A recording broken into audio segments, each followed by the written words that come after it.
नाशिकमध्ये सकल हिंदू समाजाच्या मोर्चा दरम्यान तणाव, दुकानं बंद करताना दोन गट आमने सामने।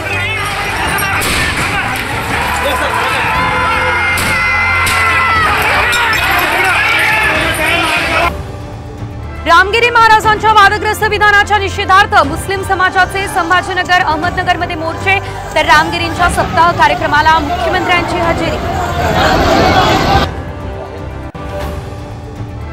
रामगिरी महाराजांच्या भेटीनंतर मुख्यमंत्र्यांचं मोठे विधान, संतांच्या केसालाही धक्का लावण्याची हिंमत करू नका, शिंदेंनी भरला सज्जड दम।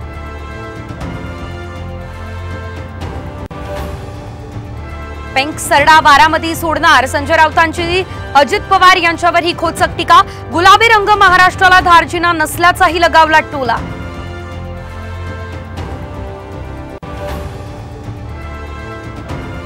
बारामतीमधून अजित पवार यांनी आशीर्वाद द्यावा, पुतणे युगेंद्र पवार यांचं सूचक विधान।